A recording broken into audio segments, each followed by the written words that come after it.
Je sais pas beaucoup. C'est pas ma tasse de thé en général. En vérité, j'avais l'intention de parler d'un autre sujet, mais chaque fois que je suis en train de suivre la paracha que je fais Shnaim Mikra Ve'Hatargum, ou que je relis ces parachiotes de Bereshit, je suis un peu saisi par je dirais presque, l'entretien volontaire d'ambiguïté. On a le sentiment que Sefer Avot, que le livre des patriarches, celui qui va établir les fondements, les bases de la communauté d'Israël, est entretenu par des situations ambiguës.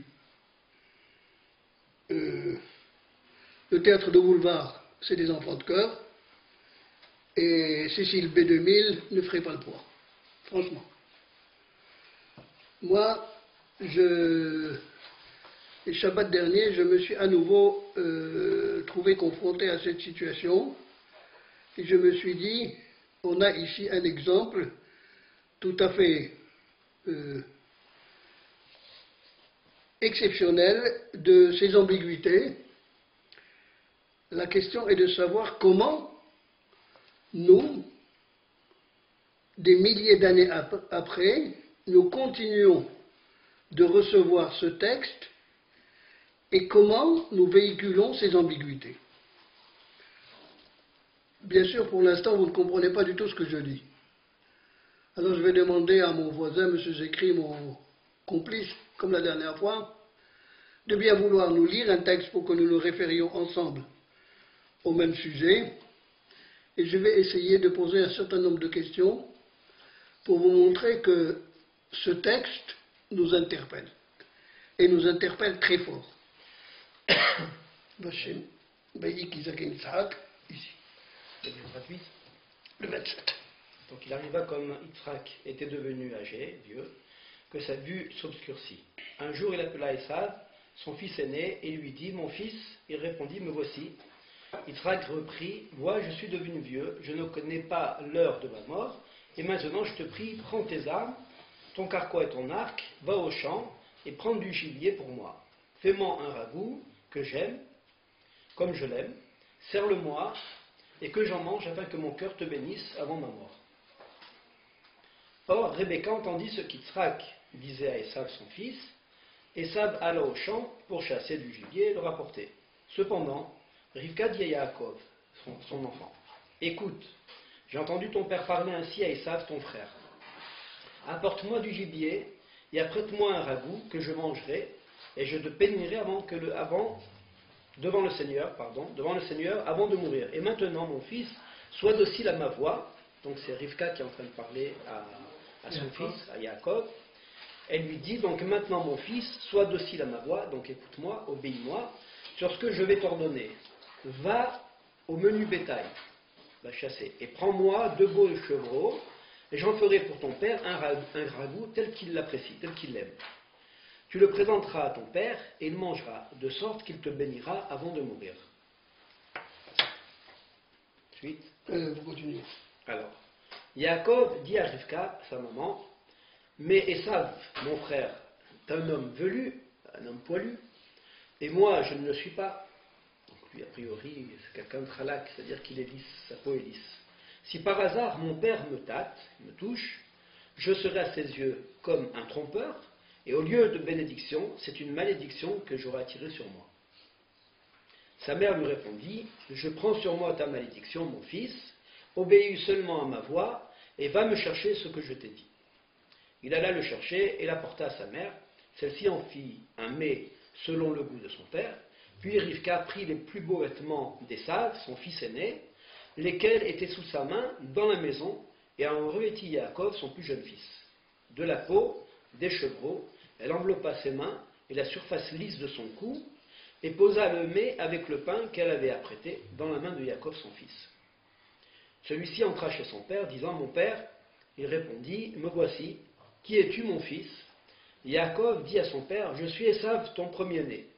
J'ai fait ainsi que tu m'as demandé. Viens donc, assieds-toi et mange de ma chasse, afin que ton cœur me bénisse. Yitzhak dit à son fils, qu'est-ce que ceci? Tu as été prompt à faire capture la chasse, quoi, mon fils. Il répondit, c'est que l'Éternel ton Dieu m'a donné bonne chance. Traduction très extraordinaire, très, très bon français. Yitzhak dit à Jacob, approche que je te touche, que je te tâte, mon fils, pour savoir si tu es bien Esav ou non. Yaakov s'approcha d'Yitzhak, son père, qui le tâta et dit, cette voix, c'est bien la voix de Yaakov, mais ses mains sont les mains d'Esav. Il ne le reconnut point, parce que ses mains étaient velues comme celles d'Esav, son frère. Et il le bénit, il dit encore, tu es bien mon fils Esav. Il répondit, je le suis. Et il reprit, donne que je mange de la chasse de mon fils, afin que mon cœur te bénisse. Donc il le servit, il mangea, lui présenta du vin, il but. Yitzhak, son père, lui dit, approche, je te prie, et embrasse-moi, mon fils. Il s'approcha, il l'embrassa. Yitzhak aspira l'odeur de ses vêtements, il le bénit et dit, donc on a toutes les bénédictions. Je le lis. Ah oui, c'est important, excusez-moi. Voici la bénédiction. Voyez, le parfum de mon fils est comme le parfum d'une terre favorisée du Seigneur. Puisse-t-il t'enrichir, le Seigneur, de la rosée des cieux et des sucs de la terre, d'une abondance de moissons et de vendanges. Que les peuples t'obéissent, que des nations tombent à tes pieds. Sois le chef de tes frères, et que les fils de ta mère se prosternent devant toi. Malédiction à qui te maudira, et qui te bénira sera béni.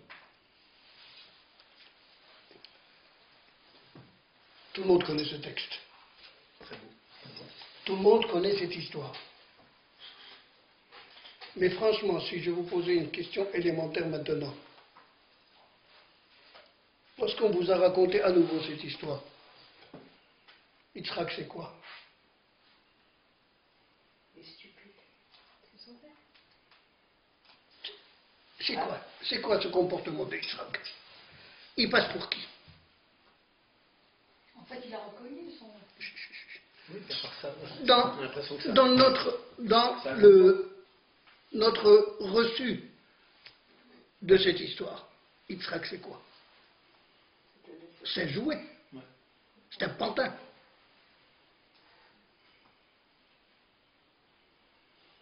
On peut dire ça de Yitzhak Avinu. On peut dire ça de Yitzhak Avinu. On peut même l'imaginer. On peut le penser. Qui c'est Yitzhak? On connaît tout le livre de Bereshit. C'est un livre où on voit des conflits.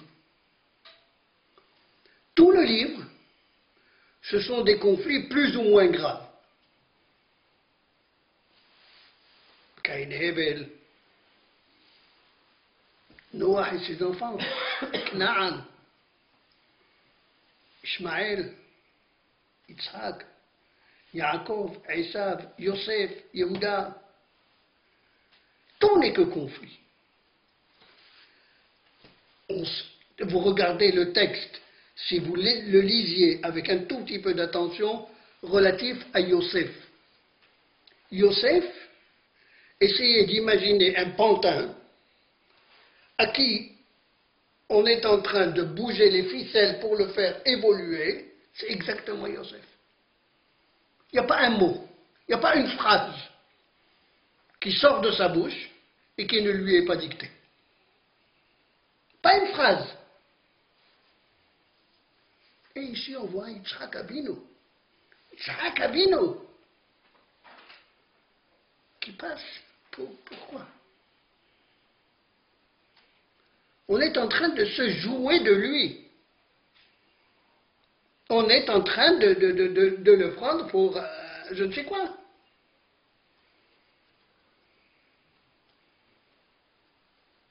Est-ce que vous pouvez penser ça?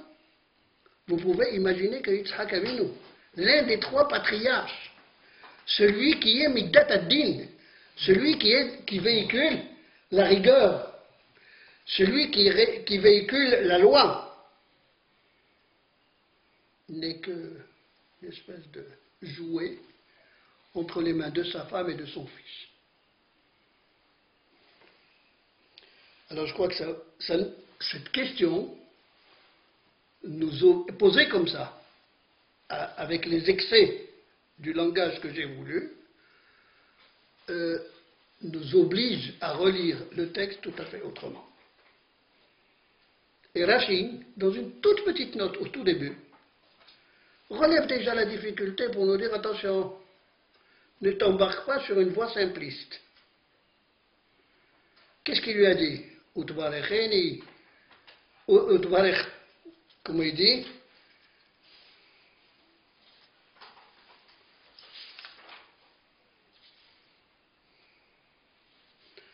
Ba'abour tebarechecha nafshi beterem amour, de façon à ce que mon âme, à ce que mon souffle, ma vie, te bénisse avant de mourir. Et qu'est-ce qu'elle dit Rivka quand elle rapporte la chose à son fils?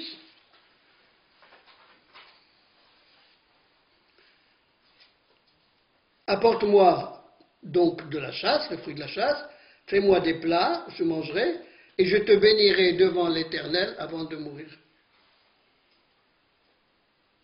L'un parle de la bénédiction que lui, il va donner. Rivka va parler de la bénédiction que Dieu va dicter à Yitzhak pour donner à son fils. Et nous sommes déjà à deux étages totalement différents. Nous sommes déjà dans deux chapitres, dans deux registres totalement différents. D'un côté, nous avons la bénédiction que Yitzhak Avinu s'apprêtait à donner effectivement à Esav. Et de l'autre côté, nous voyons que Rivka, elle voit la bénédiction que Dieu allait mettre dans la bouche de Yitzhak à l'intention de Esav. Et déjà, les ambiguïtés, elles commencent. Déjà, elles commencent. Et elles sont de poids. Elles sont de poids. Pardon? À l'intention de Esav. À l'intention de Esav. Et vous allez voir. Yitzhak Avinu avait l'intention de donner certaines bénédictions à Esav. Mais pas Rivka. Pardon? Pas Rivka. Laissez Rivka de côté. Laissez Rivka. Maintenant, prenez le projet. L'intervention de Rivka, c'est autre chose. Prenez le projet. Le projet, c'est que Yitzhak Avinu s'apprêtait à donner une bracha à Esav. Ba'achicha bimirma, ton frère par ruse est venu. Rachid dit là-bas, Be'chokhma, avec sagesse, non pas par ruse, mais avec sagesse, et il l'a prise. Alors voyons un petit peu. Allons plus loin. Quelle est la bénédiction qu'il lui donne?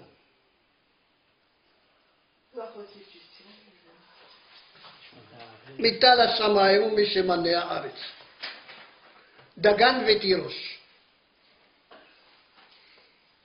Il va te donner des biens des cieux et des biens de la terre. Mais des biens matériels. Et effectivement, c'est ce qu'il s'apprêtait à lui donner. Et c'est ce qu'il donne par erreur. Vous croyez? Il lui dit Akol kol Yaakov hayadayim yedei Esav vayivarachehu. Quelqu'un qui a un doute. La voix, c'est celle de Yaakov. Les mains sont celles de Esav. Il est en train de s'apercevoir que quelque chose ne tourne pas en rond. D'accord? Très bien. Quelqu'un qui a un doute, qu'est-ce qu'il fait? Il s'abstient, il s'arrête. Qu'est-ce qu'il me dit le verset? Dès qu'il émet ce doute, il bénit son fils. Enfin, tu as un doute. Hakol kol Yaakov, c'est la voix de Yaakov. Les mains sont celles de Esav. Donc il y a quelque chose qui est en train de se produire, et ce qui se produit n'est pas programmé. Alors si ça n'est pas programmé, qu'est-ce que tu fais? Final, tu te calmes, tu t'arrêtes, tu précises les choses. Mieux,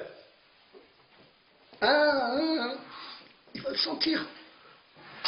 Kiriyah beni kiriyah sadeh. Pourquoi il parle de l'odeur de son fils? Il n'a qu'à parler de l'odeur des vêtements de son fils.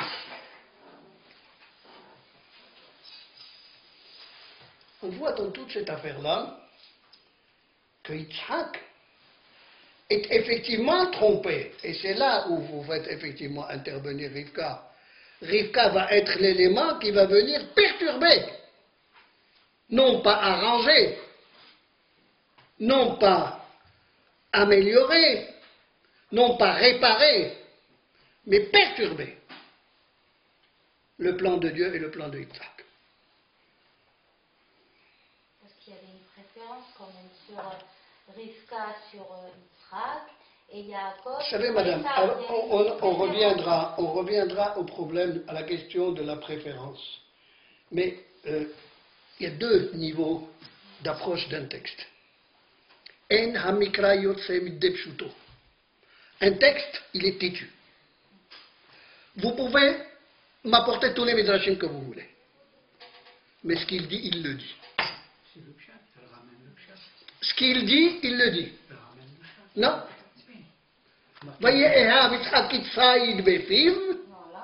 il aimait donc Esav, Kitsaïd Befiv, il était rusé dans son trompeur, chasseur, dans son verbe.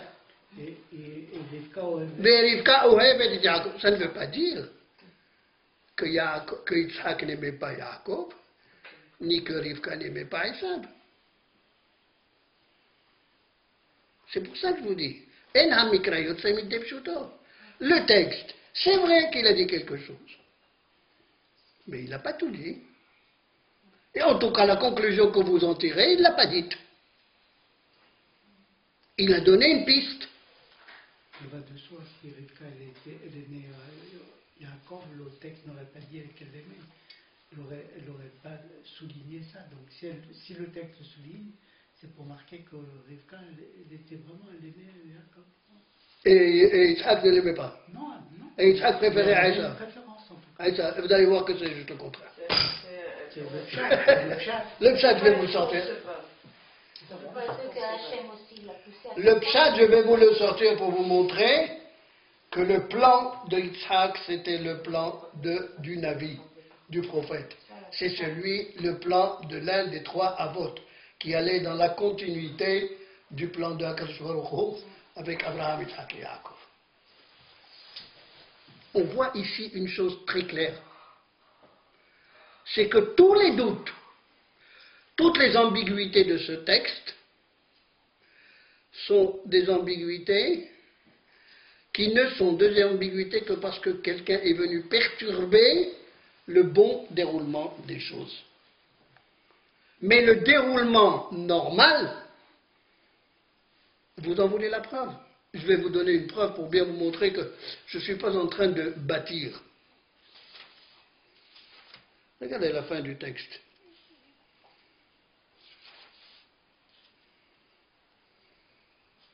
Yitzhak appelle Yaakov, il l'a béni, il lui a ordonné, il lui a dit, ne prends pas une fille des filles de Canaan. À la fin, tout à fait à la fin, maintenant il sait tout. Il sait qu'on l'a trompé, tout. Kumlech Paden Aram.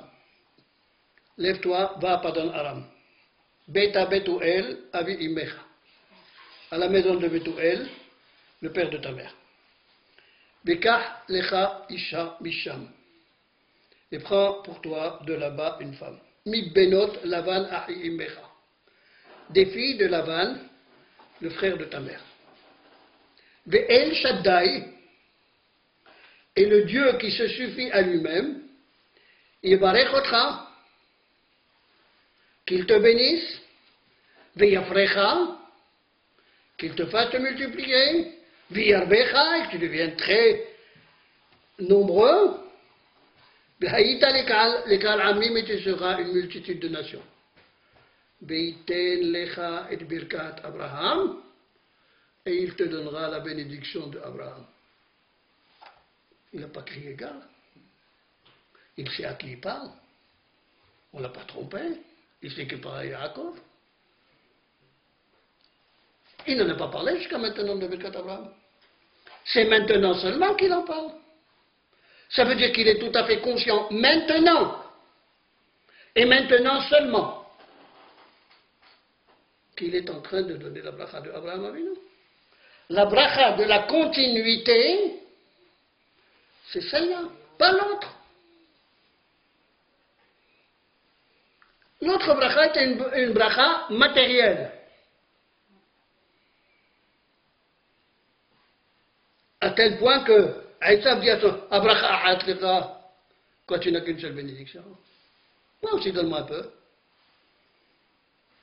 Des biens matériels, moi aussi, donne-moi un peu. Qu'est-ce qu'il a fait? Qu'est-ce qu'il a fait Abraham Avinu? Abraham Avinu va éteindre l'Ishmaël Matanot. Il a donné des cadeaux à Ishmaël. D'accord? Mais le bien, le patrimoine, il l'a donné à Isaac. Ça veut dire qu'il y a suffisamment de biens pour pouvoir bénir celui-là et celui-là. Il y a donc dans toute cette affaire-là une espèce de mise en garde fondamentale qui dépasse de loin tout ce que l'on imagine. Ici, nous savons qu'il y a un conflit. Il y a deux peuples en ton sein, et il y a deux nations, de tes entrailles vont se séparer. L'un va dominer l'autre, et le plus nombreux va servir le moins nombreux, le plus jeune. Ça veut dire que contrairement à ce qui s'est passé la première fois entre Ishmaël et Yitzhak, nous n'allons pas avoir une espèce de séparation des deux. Pourquoi?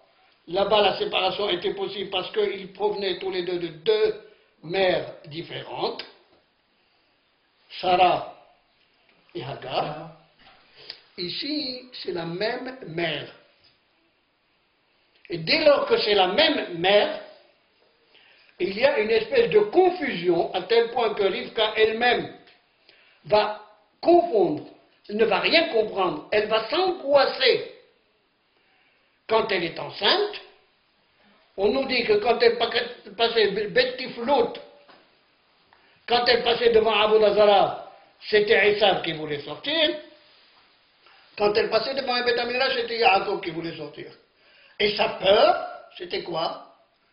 C'est que ce soit un enfant qui joue sur les deux tableaux. Son angoisse, c'était celle-là. Et donc, qu'est-ce qu'il va faire? Qu'est-ce qu'il va faire, Yaakov Avinu? Yaakov Avinu va se présenter. Et quand Yitzhak le perçoit, lui aussi il tremble, mais il lui dit la chose fondamentale. Hakol kol Yaakov ve'ayadai bidei Esav. Du fait que vous allez être tous les deux confrontés, et en conflit permanent, et en conflit présent, l'un en face de l'autre, tu vas être amené, tu vas être obligé toi aussi d'utiliser les mêmes armes que ton frère. C'est-à-dire les armes physiques, les armes matérielles. Alors tu as besoin d'une bracha Dagan vetirosh, et nous verrons ce que ça veut dire Dagan, et ce que c'est que tirosh.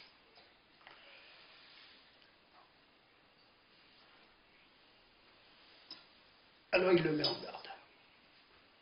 Et il dit, mon fils, si tu vas être amené à utiliser cela, ne perds jamais de vue Hakol Kol Yaakov. Ne perds jamais de vue que tu es Yaakov. Et ce n'est pas parce que tu utilises des moyens qui s'appellent les nanotechnologies, ou bien la bombe atomique, ou bien la puissance militaire, ou bien la grandeur, ou bien la réussite, ou bien l'avoir, ou bien les avoirs, que tu vas perdre ton âme. Ne perds pas de vue l'essentiel. Hakol Kol Yaakov. Conserve la raison d'être de ton existence. La raison d'être de ton existence, c'est d'être mon fils et moi le fils de mon père. Et toi, je vais te donner la bénédiction Birkat Abraham. Et Birkat Abraham, elle n'est destinée que à toi. Donc, le fait de devoir utiliser les armes des autres ne doit surtout pas te faire oublier ce que tu es. Je crois que fondamentalement, c'est ça la leçon que Yitzhak Avinu, en tant que Navi, en tant que Av Ha'Umma, un des pères de la nation, malgré les interventions extérieures qui sont venues perturber son plan, eh bien, il a réussi à transmettre à son fils et qui restera la leçon permanente qui nous est donnée jusqu'à aujourd'hui. Dagan Petiro, c'est quoi Dagan? Vous savez ce que c'est que Dagan? Dagan, c'est l'épi de blé. Mais l'épi de blé, quand il est plein, malgré son poids, il ne ploie pas. Il est rigide, il est debout. Et il s'accompagne de tirosh, c'est-à-dire le côté agréable du vin, le côté doux, l'homme sucré, l'homme et la femme, l'un qui va conserver sa puissance et l'autre qui va conserver sa grâce et ses caractéristiques, sa douceur, sa bonté, son approche. C'est cela que Yitzhak Avinu est venu dire à Yaakov et à Esav. Esav n'a rien compris. Il n'a rien compris. Habracha ahat. Ta bénédiction, je l'ai donnée. Ma bénédiction, tu me l'as donnée, alors donne-moi l'autre. L'autre, de toute façon, de côté. Ça, personne n'y touchera. Après tout, qu'est-ce qu'il lui a donné? Il lui a donné une bénédiction matérielle, non? Qu'est-ce qu'il lui a dit? Il lui a donné tous les biens de la terre. Il lui a souhaité d'être en possession de tous les biens de la terre. Et puis, ou bien donne-moi moi aussi une partie des biens de la terre, ou bien donne-moi l'autre bracha. L'autre bracha, et personne n'en parle, tout le monde l'oublie. Celle dont elle a parlé Rivka, Ba'avarecha lifne Hashem lifne moti, je te bénirai devant Dieu avant ma mort. Celle-là, personne n'en parle. Il n'y a que Yitzhak Avinu qui en parle au moment du départ de Yaakov. Et seulement là. Et jusque-là, personne n'y fait allusion. Par contre, les autres bénédictions, à devoir utiliser les autres moyens, que ce soit les moyens physiques, que ce soit les moyens militaires, que ce soit les moyens de quelque nature que ce soit, mais qui sont du monde matériel, alors il faudra surtout veiller particulièrement à ne pas oublier l'essentiel de la mission. Et je crois que c'est ça qui fondamentalement est l'enseignement de ces brachot, faute de quoi, toute cette histoire, excusez-moi, c'est du théâtre de boulevard. Qu'est-ce que ça veut dire du théâtre de boulevard? On va me parler de situations où on va entretenir des ambiguïtés dans un texte et chaque ligne ne va faire qu'augmenter les ambiguïtés. Au lieu, au contraire, de les atténuer, on voit que les unes viennent compliquer la situation des autres et ne nous permettent à aucun moment d'y voir plus clair. Le seul qui continue de voir clair, malgré l'introduction du texte,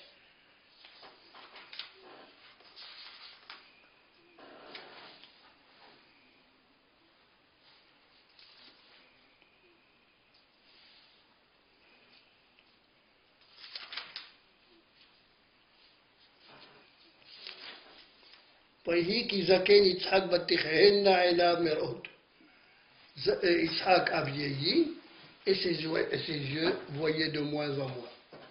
Ça veut dire que tout le monde pense qu'on est dans